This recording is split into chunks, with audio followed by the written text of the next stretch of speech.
So ito na mga kapatid, nako, talagang labasan na ito ng baho, ano? Kaya pala itong si former President Duterte mga kapatid, no, kung mapapansin nyo ngayon, double time siya, no? Kaya pala double time siya sa kanyang pangangampanya ngayon dito sa kanyang manok sa Senado, no, para sa darating na midterm elections ay isa talaga mga kababayan sa kanilang pinaka-purpose dito is para harangin pala talaga mga kapatid ang nasabing impeachment trial laban kay Vice President Sara Duterte. Kasi nga mga kababayan, kung sakaling mag-proceed, no, itong impeachment trial ni Vice President Sara Duterte at natalo yung kanilang mga manok sa pagka-senador nitong midterm election mga kapatid, ay may posibilidad, no, may posibilidad mga kababayan na mabulgar, no, mabulgar itong sinasabing tagong yaman ng mga Duterte. Kaya pala itong si Tatay Digong nyo ngayon mga kapatid, kung ano-ano na lang paninira laban sa administrasyon ni Marcos yung kanyang ginagawa para lang bumangoy itong kanyang mga manok, no, sa pagka senador, 'di ba? At butuhin ng taong bayan. Kasi nga mga kababayan, kailangan niya itong gawin para mapigilan ang impeachment ng kanyang anak, no, na si Vice President Sara Duterte. Dahil pag hindi niya ito napigilan mga kababayan, nako, the end of you na mga kababayan dito sa mga Duterte. Dahil nga mga kapatid, pag nag-proceed ang impeachment ay talagang mauungkat, no, lahat ng mga tinatagong yaman nitong mga Duterte. Ayon po yan mga kababayan kay Representative Dong Gonzales. Pero bago tayo magpatuloy mga kapatid, One Talk PH nga pala nagbabalik para sa panibagong update. So ayon dito mga kababayan sa ating nasagap na balita, no, last February 20 mga kapatid ay meron pong ini-reveal itong si Representative Dong Gonzales. Sabi dito mga kababayan, House Senior Deputy Speaker and Pampanga Representative Dong Gonzales has expressed, no, belief that Vice President Sara Duterte is afraid that her bank records will be disclosed to public.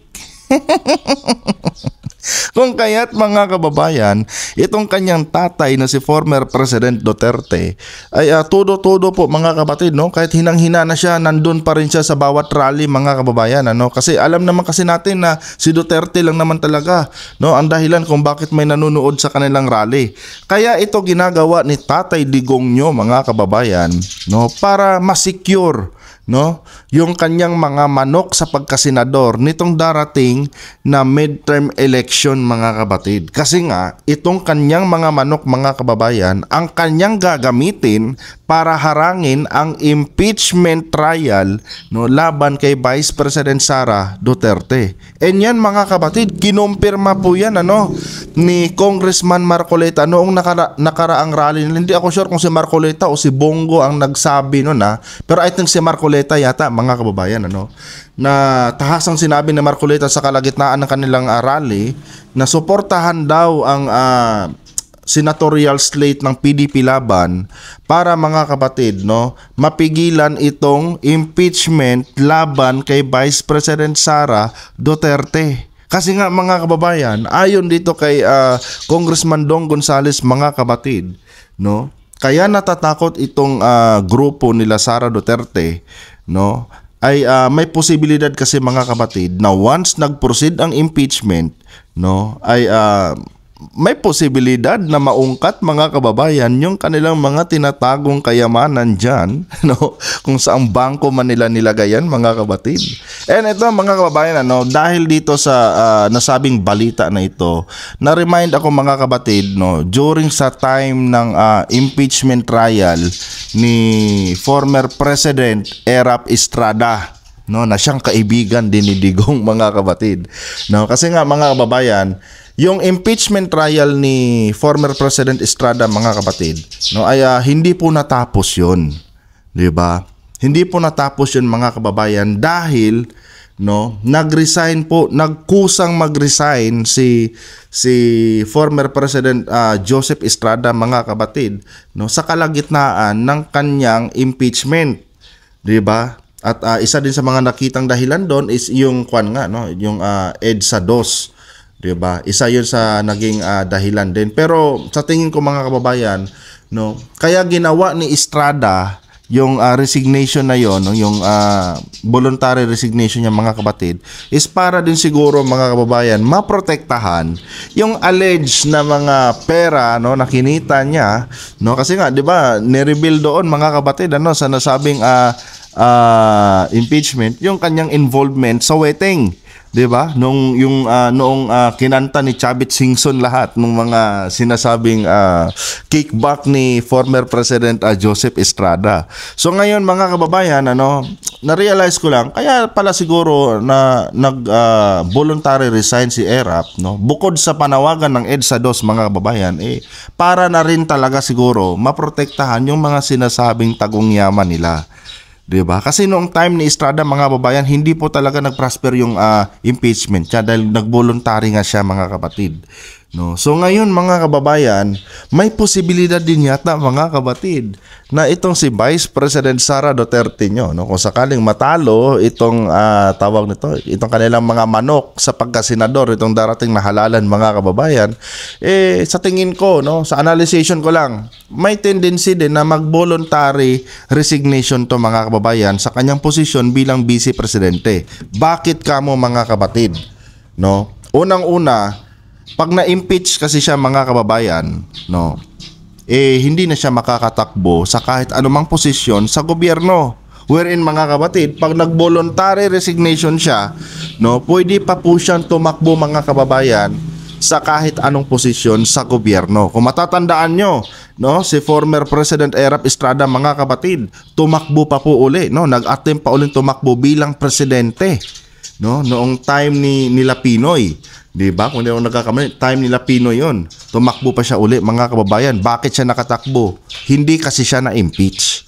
'Di ba? Hindi po siya na-impeach. So ngayon, mga kapatid, no, parang masasabi kong ito din yata ang plano ng grupo nila former President Duterte. 'Di ba?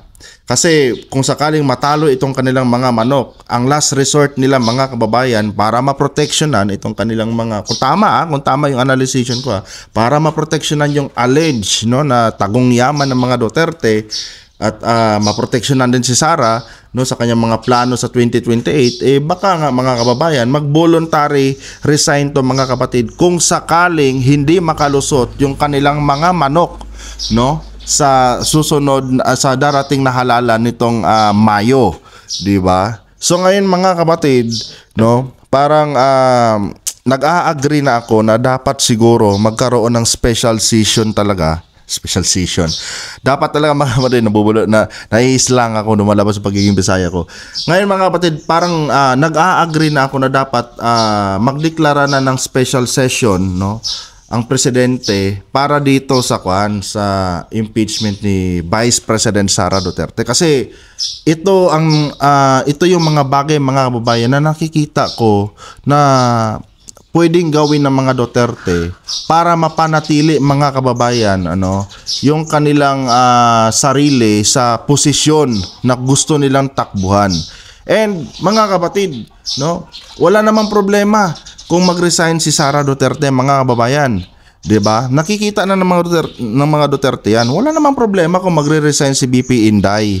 'Di ba? Kasi meron pa naman kaming chance, no, sa 2028, at 3 taon na lang din naman ang aantayin namin, 'di ba? So ngayon, mga kapatid, napag-isip-isip ko na baka nga ito ang iniisip ng mga Duterte ngayon na plan B nila, no? Kung sakaling sumablay itong kanilang mga manok sa sa pagkasenador nitong darating na halalan, ito talaga, mga kababayan, yung kanilang gagawin, no? Ifo-force resignation or magbo-voluntary resignation si Vice President Sara Duterte, nang sa ganon maproteksyonan niya yung kanyang political career para sa 2028, at the same time maproteksyonan, mga kapatid, yung mga sinasabing tagong yaman ng mga Duterte.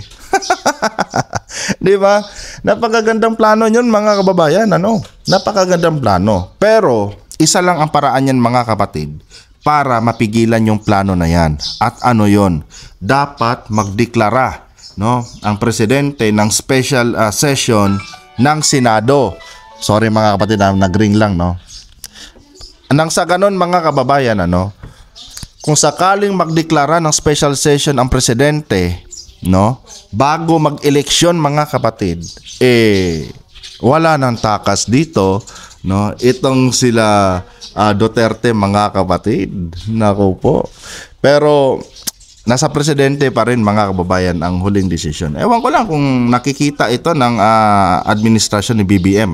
Hindi ko sure kung ito din yung nakikita ng Malacanang, no?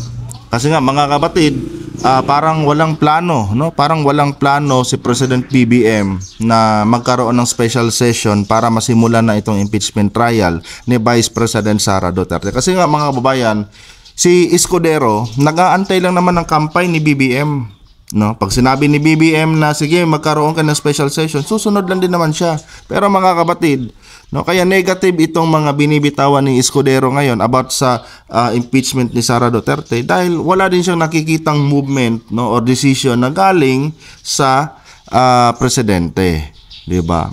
Hopefully nakikita ito ng presidente mga kababayan, ano, at napag-aaralan nila ito dahil malaki ding banta 'to mga kababayan sa kanyang administrasyon itong mga planong ito ng mga Duterte, no? And siguro mga kapatid, dito ko na po tatapusin yung ating video kasi may tumatawag dito sa tabi ko, ano.